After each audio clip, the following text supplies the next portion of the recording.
Leçon 1. Les 6 choses les plus importantes dans la prière. Première partie. Écriture, Jean 16, versets 23-24. Marc 11, versets 24 à 26. Acte 27, verset 25. Vérité fondamentale. Si vous mettez votre confiance en Dieu, il passera sur 1 million de personnes pour vous atteindre. Smith Wigglesworth. Maintes fois, j'ai demandé à des personnes qui venaient de prier ce qu'elles croyaient. Trop fréquemment, elles ont répondu « Eh bien, j'espère que Dieu m'a entendu ». Je réplique toujours que Dieu ne les a pas entendus. La parole de Dieu déclare que si vous croyez, vous recevrez, et non pas si vous espérez, vous recevrez. Dieu ne dit pas que vous devez refaire continuellement la même prière, mais qu'en priant, vous devez croire que vous recevez. Quand vous croyez que vous recevez, vous n'avez pas besoin de prier toute la nuit. Vous pouvez vous coucher et dormir paisiblement, sachant que Dieu vous a entendu et qu'il vous exaucera. C'est la chose la plus merveilleuse au monde que de pouvoir vous poser sur les promesses de Dieu comme sur un oreiller, pour dormir comme un bébé. Même si tout est chamboulé autour de vous, vous dormez dans la paix. Cette leçon traite de 3 des 6 choses les plus importantes que le chrétien doit savoir au sujet de la prière. Numéro 1. Priez le Père au nom de Jésus. Jean 16, versets 23 et 24. En ce jour-là, vous ne m'interrogerez plus sur rien. En vérité, je vous le dis, ce que vous demanderez au Père, il vous le donnera en mon nom. Jusqu'à présent, vous n'avez rien demandé en mon nom. Demandez et vous recevrez, afin que votre joie soit parfaite. Ces paroles prononcées par Jésus pendant son séjour sur la terre parlent des jours que nous vivons actuellement. Il n'était pas encore passé par le calvaire. Il n'était pas encore mort et n'avait pas été enseveli. Il n'était pas ressuscité d'entre les morts. La nouvelle alliance n'était pas encore entrée en vigueur et son sang n'avait pas encore été porté dans le Saint des Saints, ce sang qui scelle l'alliance. L'homme avait reçu la promesse de la rédemption, mais elle n'était pas encore en sa possession. De même, la vie éternelle avait été promise, mais pas encore décernée, tout comme la nouvelle naissance. Personne n'était encore né de nouveau, puisque ce n'est que sous la nouvelle alliance que la nouvelle naissance est mise à disposition. La nouvelle alliance avait fait l'objet de prophéties sous l'ancienne alliance qui, elle, ne changeait pas le cœur de l'homme. C'est pourquoi il continuait à pécher, ne pouvant pas s'empêcher de le faire. Certains des plus grands personnages de l'Ancien Testament péchèrent et, après avoir été pardonnés, recommencèrent à pécher, parce que leur nature et leur cœur étaient foncièrement mauvais. Leur péché était seulement couvert. Mais Dieu promit dans sa parole qu'il ôterait ce cœur dur et qu'il nous donnerait un cœur nouveau. En Ézéchiel 11, verset 19, il déclara qu'il nous animerait d'un esprit nouveau. Cela ne devint possible que sous la nouvelle alliance. En Jean 16, versets 23 à 24, Jésus déclara à ses disciples qu'après sa mort au calvaire et sa résurrection d'entre les morts, on devait prier le Père. Pour être également correct, il faut prier le Père au nom de Jésus. Nous ne sommes pas censés prier Jésus. C'est son propre enseignement. Les disciples demandèrent à Jésus, pendant sa vie terrestre, de leur apprendre à prier. Il leur enseigna le Notre Père que nous appelons la prière du Seigneur. Matthieu 6, versets 9 à 13. Mais cette prière ne se conforme pas au Nouveau Testament, car elle ne demande rien au nom de Jésus. Son nom n'y figure même pas. Le Notre Père fait partie de l'ancienne alliance. Sous la nouvelle alliance, scellée par le précieux sang de Jésus, nous devons prier le Père au nom de Jésus. Approfondissons les mots « ce que vous demanderez au Père » en Jean 16, verset 23. Nous disons fréquemment que nous croyons à l'exaucement d'une prière, si c'est la volonté de Dieu. Toutefois, ce verset ne pose aucune condition. Il déclare, ce que vous demanderez au Père en mon nom, il vous le donnera. Donc, c'est la volonté du Père. Sinon, Jésus ne l'aurait pas affirmé. Pourquoi Jésus a-t-il dit, ce que vous demanderez au Père en mon nom, il vous le donnera? Vous trouverez la réponse au verset 24. Afin que votre joie soit parfaite. Notre joie ne peut pas être parfaite si nous sommes au chômage et si nos enfants ont faim. Notre joie ne peut pas non plus être parfaite si notre corps est ravagé par la douleur, s'il y a des problèmes dans notre foyer. Jésus dit que le Père nous donnera ce que nous demandons afin que notre joie soit parfaite.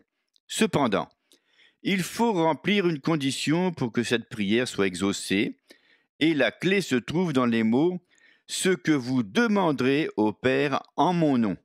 Donc, nous devons prier le Père au nom de Jésus. Numéro 2. Croire que l'on reçoit.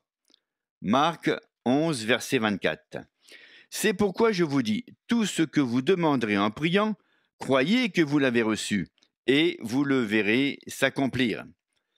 Smith Wigglesworth dit un jour que si vous mettez votre confiance en Dieu, il passera sur 1 million de personnes pour vous atteindre.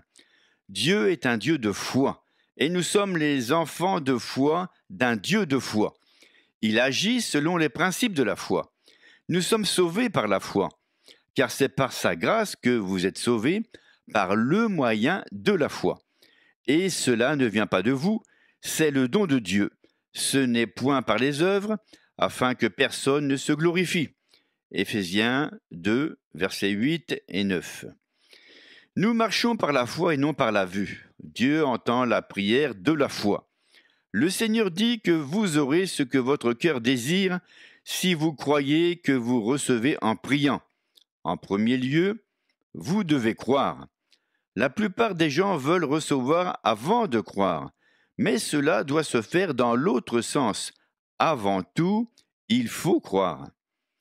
Je suis persuadé que si les gens arrêtaient de répéter sans cesse les mêmes prières et se mettaient à remercier Dieu pour l'exaucement, la réponse viendrait sans délai. Mais ils persistent dans l'incrédulité. Si quelqu'un fait la même requête à plusieurs reprises, cela implique qu'il a prié dans l'incrédulité la première fois. Quand on croit à l'exaucement, on remercie le Seigneur pour la réponse qui ne manquera pas de se manifester. En Marc 11, Jésus parle de la foi du cœur, qui est spirituelle et non intellectuelle. Nous avons l'habitude de nous laisser conduire par la foi intellectuelle. Pourtant, nous devons croire dans le cœur que nous recevons ce que nous avons demandé, même si nous n'en voyons pas la manifestation. Ce principe est également valable pour la guérison divine. Toutefois, cela semble plus difficile dans ce domaine parce que nous avons un corps avec ses propres sensations et ses symptômes contre lesquels nous devons lutter. La plupart des gens ne croient à la guérison divine que si leur état s'améliore et que les symptômes disparaissent, mais n'importe qui peut croire ce qu'il voit. Jésus nous enseigne à croire que nous recevons en priant. C'est alors que nous verrons l'exaucement. Depuis de nombreuses années, je mets en pratique cette sorte de foi et Marc 11, 24 a été mon point d'appui. Je l'ai expérimenté dans ma propre vie en priant pour ce que mon cœur désirait, croyant que je recevais. Ce principe n'est pas seulement valable pour la guérison, mais également dans tous les autres domaines de la vie. Quel que soit votre besoin matériel, spirituel ou financier, c'est le moyen pour recevoir. Smith Wigglesworth dit que certains sont prêts à abandonner la partie s'ils ne sont pas exaucés instantanément. De toute évidence, ces personnes n'ont pas cru Dieu en premier lieu.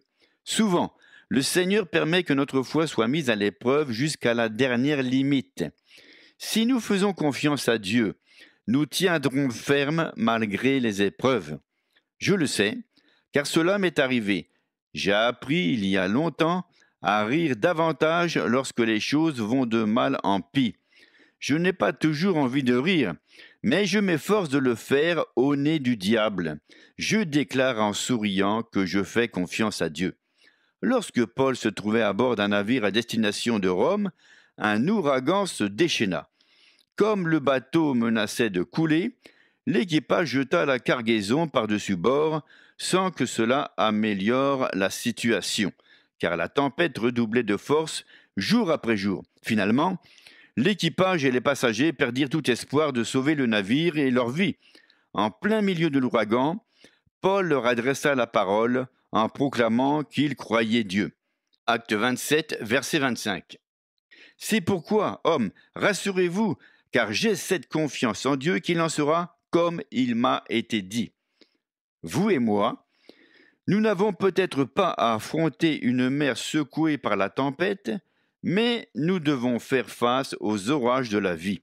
À l'instar de Paul, nous pouvons aussi tenir ferme dans la foi et proclamer que nous croyons Dieu. Numéro 3. Pardonner quand on prie. Marc 11, versets 25-26. Et lorsque vous êtes debout faisant votre prière, si vous avez quelque chose contre quelqu'un, pardonnez, afin que votre Père qui est dans les cieux vous pardonne aussi vos offenses. Mais si vous ne pardonnez pas, votre Père qui est dans les cieux ne vous pardonnera pas non plus vos offenses. Si nous voulons être exaucés, nous devons pardonner à tous ceux qui nous ont fait du mal. Nous ne pouvons garder rancune ni entretenir du ressentiment dans notre cœur si nous désirons que nos prières atteignent le trône de la grâce. Si nous prions dans l'amertume, nous ne serons pas exaucés. Notre vie de prière ne peut être efficace si nous gardons du ressentiment dans notre cœur. Nous ne pouvons permettre à un sentiment de vengeance ou de haine de subsister en nous. Nous ne sommes pas responsables de la vie d'autrui. C'est notre propre vie qui nous regarde. Les états d'âme des autres ne peuvent nous nuire.